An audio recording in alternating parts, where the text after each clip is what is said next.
What will the next iPhone be called? Up until this year, Apple's naming pattern had been consistent: iPhone number followed by iPhone number plus S.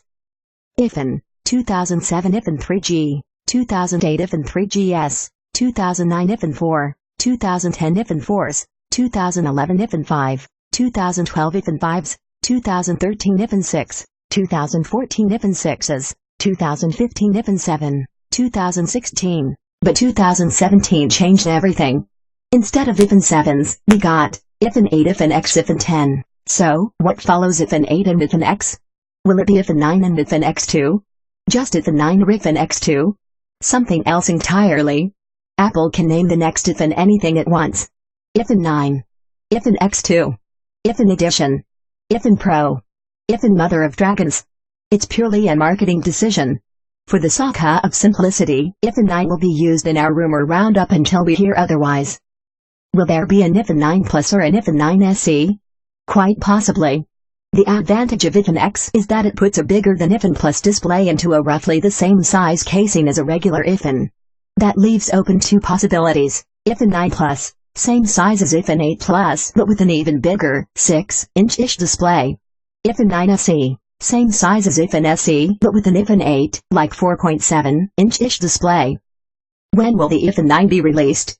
Since the iPhone 5, Apple has announced every flagship iPhone during the special event held the first or second Tuesday or Wednesday of September.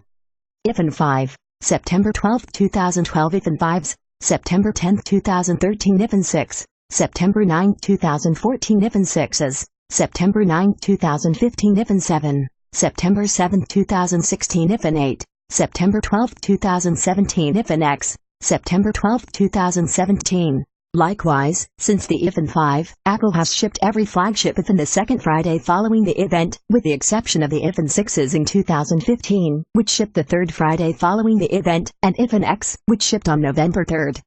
iPhone 5, September 21, 2012 iPhone 5s, September 20, 2013 iPhone 6, September 19, 2014 iPhone 6s, September 25, 2015 iPhone 7, September 16, 2016 iPhone 8, September 22, 2017 iPhone X, November 3, 2017. Past patterns are the best indicator of future events, but they are imperfect. Apple can and will throw curveballs whenever the company's logistics or strategy demands. So, be aware of the dates but don't be bound to them. What can we expect in the iPhone 9 design? Now that Apple has debuted an all-new design language with iPhone X, it's possible the company will stick with it for at least another generation. That was the pattern with iPhone 3G and iPhone 3GS, iPhone 4 and iPhone 4s, and iPhone 5 and iPhone 5s. With iPhone 6 through iPhone 8, Apple changed materials and manufacturing processes but stuck with the same design language for 4 years. iPhone 3G, 2008, plastic shell. iPhone 4, 2010, antenna abandoned glass back.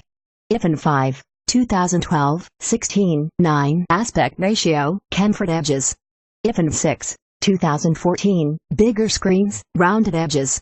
iPhone X, 2017, edge-to-edge display. There's always a possibility Apple will iterate more quickly following iPhone X, but it's likely what we'll see with iPhone 9 is multiple sizes of the same design. Will Touch ID make a comeback? With iPhone X, Apple deleted the home button and Touch ID along with it. Instead, we got Face ID. It's always possible Apple will bring Touch ID back, implementing it below the L display. What colors will the iPhone 9 be offered in? So far, Apple has saved the new iPhone finishes for the year's absent bigger designs, save for 2017's iPhone 7 Project Red Special Edition. iPhone 5s, 2013, Gold. iPhone 6s, 2015, Rose Gold. iPhone 7, 2016, Black and Jet Black. iPhone 7, 2017, Product Red. iPhone 8, 2018, New Gold. What specs will the iPhone 9 have? Since Apple introduced the company's first branded system on a chip SoC in 2010, every new iPhone has come with a new A-series chipset. If Apple sticks to that pattern, the iPhone 8 and iPhone 8 Plus will ship with Apple A11 processors. New SoC typically take advantage of better processes that let them be faster and more powerful, but also more energy efficient. Apple has also been adding coprocessors to handle motion voice activation, fusion cores, and neural engines. A12 will no longer continue to push Apple Silicon forward. That includes a second-generation custom GPU as well. What about an iPad Pro-style smart connector? Apple typically introduces a technology in one device and then rolls it out across the lineup. Retina was like that with iPhone 4 and Touch ID with iPhone 5s. The smart connector, which debuted with the iPad Pro in the fall of 2015, attaches via a magnet and runs power, data, and ground directly from the device. It currently powers Apple's smart keyboard and a similar keyboard from Thic, with more expected to follow. What about the display? Will we get promotion? With iPhone 8 and iPhone X, Apple brought Thic to iPhone. It makes sure the color temperature of the display matches the ambient color temperature. That way, whites don't look yellow or blue, they look white. Like paper. What iPhone 8 and iPhone X didn't get was promotion. Will the iPhone 9 be waterproof? iPhone 7, iPhone 8, and iPad X are water-resistant but not waterproof.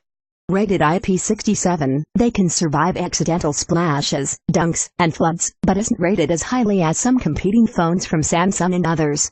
Although swimming with an iPhone may not be on Brian's wish list, those whose jobs or pastimes expose them to the elements, and even those who want to do underwater photography at shallow depths would be thrilled by IP68.